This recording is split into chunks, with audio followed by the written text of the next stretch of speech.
ውጭ ሀገር መኖር እዚህ ሀገር ቤት ሆኖ ለሚያስበው ሰው በቀላሉ ብዙ ገንዘብ የሚገኝበት አልጋ ባልጋ የሆነ ህይወት ይመስለዋል።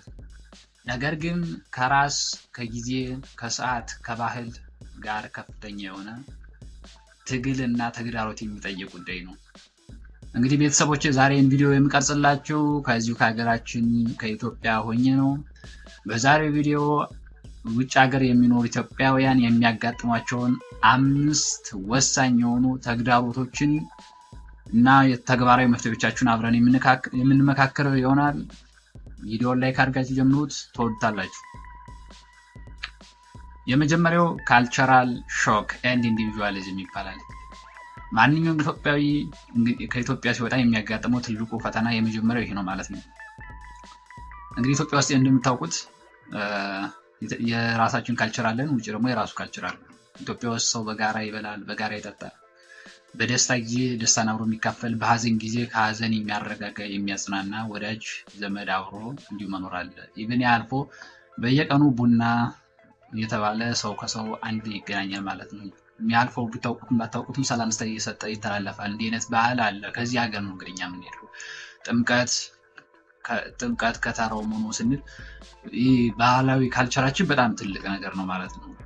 በተቃራኒ ውጭ ሀገር ደግሞ ያለውን ባህል ስናይ ኢንዲቪጁዋሊዝም ነገር ወይም ግለኝነት በጣም የሰለጠነበት ነው ማለት ነው። እና በተለይ ውጭ ሀገር ላይ ያው ሰው ከሰው አይገናኝም። ደስታ ቢያጋጥማችሁ የእናንተ ደስታ ለሱ ምንም አይደለም። ሀዘን ላይ ብትሆኑ የእናንተ መጎስቆል፣ የእናንተ መቸገር፣ የእናንተ ስቃይም ለሱ ምንም አይደለም። ብትቸገሩ የሚረዳችሁ ሰው አታገኙም ውጭ ሀገር ነው። እና ለብዙ ኢትዮጵያውያን በጣም ትልቅ ፈተና የሆነ ነው። ስፔሻሊ ብዙ ያልቆየ ገና ከሀገር ቤት የወጣ ሰው ደግሞ ሲሆን ፈተናው በጣም ያየልበታል ማለት ነው። እና ምንድነው እንዲህ አይነት ነገር ሲገጥም ምን ማድረግ አለብን የሚለው ይህን መነጋገር ወሳኝ ነው ማለት ነው። የመጀመሪያና ትልቁ ነገር ከዛ ኢትዮጵያውያን ኮሚኒቲ ይኖራል በየሀገሩ። ስለዚህ ከኢትዮጵያውያን ኮሚኒቲ ጋር መነጋገር፣ አንድ ላይ በሚደረጉ ስብሰባ ሊሆን ይችላል፣ ባህልና አንድ ላይ ማዕከል ሊሆን ይችላል። በተለያየ ሚንስ አብሮ ከነሱ ጋር መዋሃድ፣ አብሮ አንዳንድ ነገር አብሮ መተጋገዝ፣ መገናኘት መቻል ነው ትልቁ ነገር። ይህን ነገር ሊፈታል የሚችለው ትልቁ ነገር ማለት ነው። በሁለተኛ ደረጃ የሃይማኖት ተቋማት እንግዲህ ይኖራሉ በየሀገሩ። ስፔሻሊ አሁን የኢትዮጵያ ቤተክርስቲያን የምትጠዩት ብዙ ቦታ አለች እና ከዚ የሃይማኖት ተቋማት ላይ መገኘት ማለት በዛ የሀገራችን ባህሉን፣ እምነቱን፣ ሁሉን ነገር ማግኘት ትችላለች ማለት እዚህ የምታገኙት ስርዓቱን እዛ ስለምታገኙት ለእናንተ የአእምሮ መረጋጋት፣ የመንፈስ መረጋጋት ከጭንቀት ከዚህ ቀለል እንዲላችሁ ያደርጋችኋል ማለት ነው። ብዙ ኢትዮጵያንም ስለምታገኙ ከሀገር የወጣችሁበት ስሜት የሀገር ናፍቆቱ የተወሰነ ጋብ ይላል ማለት ነው። ስለዚህ ሁለተኛው የሃይማኖት ተቋማት ጋር መሄድ ነው። ሶስተኛ በጎ አድራጎት እንዲህ አይነት ስራዎች ጋር መሳተፍ ማለት ራሳችሁን ቢዚ እንዲያደርጋችሁ ማለት ነው። ከዛ ደግሞ ይህን የግለኝነቱን ኢንዲቪጁዋሊዝም ካልቸራል ሾኩን ለመቋቋም መሞከር ነው። እንግዲህ ትልቁና መሰረታዊ ደግሞ የሄዱበትም ካልቸር ቢሆን ከሃይማኖት ጋር ከዚህኛው ካልቸር ጋር ለኛ የሚያመጣው ኢፌክቱ በጣም ከባድ እስካልሆነ ድረስ የዛን ካልቸር ለመላመድ መሞከር ነው። አዳፕት ማድረጉ የተሻለ አማራጭ ሊሆን ይችላል ማለት ነው። እና አዳፕት አድርጎ የተወሰነ ለመላመድ መሞከር ለኛ ኑሯችንን የተወሰነ እንዲቀለን ያደርጋል ማለት ነው። እና እነዚህ ናቸው የመጀመሪያው። እንግዲህ ወደ ሁለተኛው እንላለን። ሁለተኛው እንግዲህ ላንጉዌጅ ኤንድ ኮሚኒኬሽን ባሪየር ነው። እንግዲህ እንደምናውቀው ኢትዮጵያ ውስጥ የምንናገረው እንግሊዝኛ ለውጭ ስንወጣ ደግሞ ይሄ አክሰንት የምናገረው የሚዛየው ከቋንቋ ይለያያል። እንኳን ውጭ ሀገርና ኢትዮጵያ ከኢትዮጵያ ውስጥ እንኳን ሆነን ከአንድ ቦታ ስንሄድ ብዙ ልዩነቶች አሉና ይሄ ነገር በጣም ለብዙዎቻችን በጣም አስቸጋሪ ይሆናል ማለት ነው። እዚህ የሚያውቀው እንግሊዝኛ በዛ ሄዶ ያንን ተጠቅሞ ለማውራት ለመግባባት በጣም አስማት ይሆንበት ማለት ነው። ስለዚህ እኛ የምንጠቀመው እንግሊዝኛ ውጭ ሀገር ሲል አስቸጋሪ የሚሆንበት ጋር አሁን ኔቲቭ የሆኑት ለምሳሌ እንግሊዞች ነው የሚናገሩት ጋር ለመስማት እንኳን እንግሊዝኛውን ለማወቅ እስከሚያስቸግር ድረስ በጣም የሚፈትንበት ሁኔታ አለ ማለት ነው። ስለዚህ እንዲህ አይነት ችግሮች እንዴት እንፍታቸው ትልቁ ነገር ነው። ወደፊት መፍትሄው ነው ትልቁ ነገርና የመጀመሪያው የሚሆነው ያለንበትን አካባቢ የሚመጥን አሜሪካ ሊሆን ይችላል፣ አሁን አረብ ሀገራት ሊሆን ይችላል፣ እንግሊዝ ወይም ፍራንስ ምናምን ከአካባቢው ያለበትን ቦታ ቋንቋውን እዛ አካባቢ የተሰሩ የተለያዩ ቪዲዮዎችን በማየት መጽሐፍቶችን በማንበብ እነዚህ ብሎግ ምናምን እነዚህ ፖድካስቶች ምናምን በመስማት እንግሊዝኛችን በጣም ማሻሻል ነው በቃ ትልቁ ልንፈታችን ማለት ነው። የአካባቢው ጋር የተሰሩ ቪዲዮዎችን ማየት ምናምን እነዚህን ቋንቋም የተሳለ አክሰንቱን በደንብ እንረዳዋለን ማለት ነው። ሌላው ትልቁ ነገር ግን እንግዲህ መቼም ቋንቋ ያው በድፍረት ነው። ድፍረት ያበላል ድመት ይባላል አይደል? እና በድፍረት መናገር ነው ትልቁ ነገር ሊያስተካክለን የሚችል ማለት ነው። በድፍረት አንድ ቃል ሁለት ቃል ሲናገር ቀስ በቀስ እያለን እንሻሻላለን ማለት ነው። ግን በቃ ኤክስፐርት ሆነን እስከምንችል ድረስ ቋንቋን እንቆይ የምንል ከሆነ ግን ከጊዜ ጊዜ እና ጊዜ ሳንጠብቅ በተቻለው አቅም ደፍሮ መናገር አለመፍራት ነው የተሻለ ቋንቋችን እንዲያድግ የሚያደርግን ማለት ነው። ሶስተኛው ፕሮብሌም እንግዲህ ወርክሎድ እና የጊዜ ማጣት ነው ማለት ነው።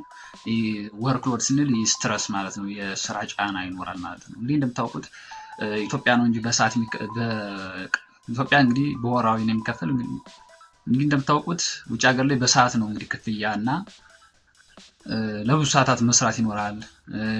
ከአንድ ቦታ አልፎ 2-3 ቦታ ላይ መስራት ይሄ የተለመደ ነገር ነው ማለት ነው። እንግዲህ ኑሮን ለማሻሻል ብዙ ወጪዎችን ለመሸንፈት ተሎ ለማደግ ሲባል 2 ቦታ 3 ቦታ ይሰራል ማለት ነው።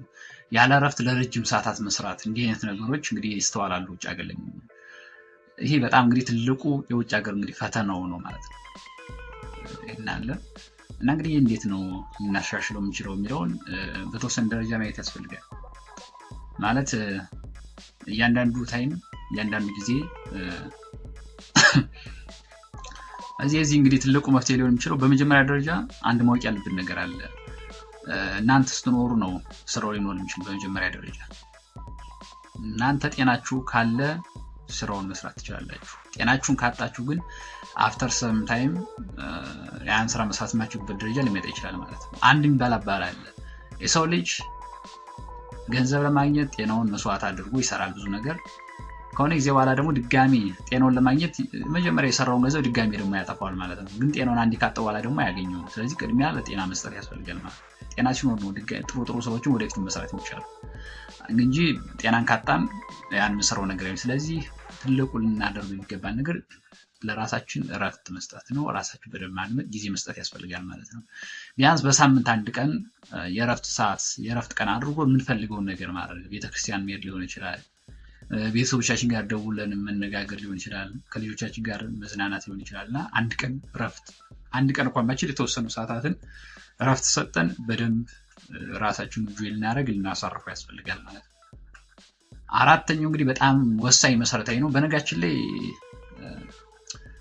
ወደ አራተኛው ከመግባቴ በፊት ግን አንዳንድ ሰዎች እንግዲህ ቪዲዮውን ቻናሉን ሰብስክራይብ ያላደረጋችሁ ሰዎች ታዩኛላችሁ። ቻናሉን ሰብስክራይብ በማድረግ ጀምሩ። ወደ ቀጣዩ እንሂድ።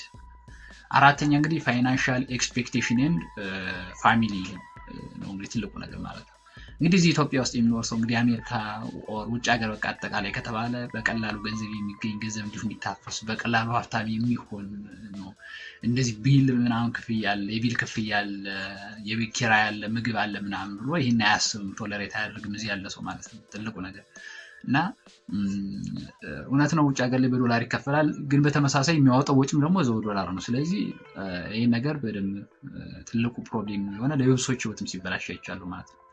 እና ብዙ ጊዜ ኢትዮጵያ ውስጥ ያለ ሰው እንግዲህ ገንዘብ ምናምን ሲላክ ለዛም በቀላሉ ይገኛል ብሎ ስለሚያስብም እዚህ ምንም ቁም ነገር ላይ ሳያውለው ከሆነ ጊዜ በኋላ እነዛ ውጭ ሀገር ላይ ሲደክሙ ለቤተሰቦቻቸው ሲልኩ የነበሩ ልጆች ሲመጡ እዚህ ምንም ነገር ሳያስቀምጥላቸው ቤተሰብ ሲጎዱ ብዙ ጊዜ አይቻለሁ ማለት ነው። እና እንዲህ አይነት ፕሮብሌም ብዙ ጊዜ ይኖራል። ቤተሰብ ውጭ ሀገር እንዲሁ በቀላሉ ገንዘብ እንደሚገኝ የሚያስቡ። ስለዚህ ምን እናድርግ ነው ትልቁ ነገር እንግዲህ እንደምታውቁት። እና መጀመሪያ ከቤተሰብ ጋር በደንብ ዲል ማድረግ በደንብ መወያየት እና መነጋገር ያስፈልጋል መጀመሪያ ደረጃ። ቢኮዝ ቤተሰብ እንግዲህ መረዳት ካልቻለ አስቸጋሪ ነው የሚሆን ማለት ነው። እና ኤቭሪቲንግ የምታወጡት ወጪ ይህን ያህል የቤት ኪራይ፣ ምግብ ይህን እናወጣለን ነው የምናገኘው ይህን ያህል ቢሆንም እንደዚህ በትክክል ማስረዳት ያስፈልጋል ማለት ነው። ትልቅ ነገር ነው። ሁለተኛ ባውንደሪ የራስ ባውንደሪ ያስፈልጋል። አንዳንድ ቤተሰብ የምንረዳበት ይኖራል፣ ራሳችንን ደግሞ የምንረዳበት ይኖራል። እና ኢቨን ብንታመም እንኳን አንዳንድ ሰዎች እኮ ለመታከም ራሱ የሚሆን ነገር ሳናስቀር ወደ ቤተሰብ ራሱ እየላክን ያለ ነው። እና የራሳችን ባውንደሪ ግን ማሰር ያስፈልጋል ማለት ነው። የሆነ ባውንደሪ ያስምረን በዛ ልክ ቤተሰብ ቢሆን መርዳት የሚያስፈልገው ማለት ነው።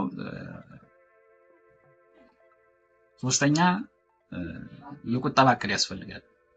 እንግዲህ እዚህ ኢትዮጵያ ውስጥ ሆኖ መቆጠብ የሚቻልበት መንገድ ሊኖር ይችላል። እዚህ ኢትዮጵያ ባንክ መክፈት ሊሆን ይችላል፣ ወይም ደግሞ ከሱ ውጭም ሊሆን ይችላል። እና በቃ በቀን ወይም በወር በሳምንት እንደተመቻችሁ የሆነ ነገር ማስቀመጥ አለብኝ ብላችሁ ያስቀምጣችሁ አፍተር ከሆነ ጊዜ በኋላ ወደ ሀገራችሁ በምትመለሱበት ሰዓት ነው ያን ገንዘብ ራሳችሁ የምትለውጡና እዚህም ሀገራችሁ ጥሩ የሆነ ልትኖር የምችሉ ማለት ነው። አብዛኛው ሰው ውጭ ሀገር እንደመጣ እዚህ ለአንድ ዓመት ለ6 ወር ዘና ይላል። ከዛ በኋላ ተመልሶ ይሄዳል።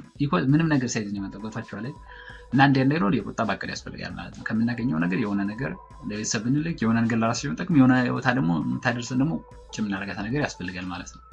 ከዛ ከሆነ ጊዜ በኋላ በትክክልም እኛ ወደ ሀገራችን መጠን የምናፍቃት ሀገራችን ላይ በምንወደው ባህል በዛ የመኖር ነገር እውን ይሆናል ማለት ነው።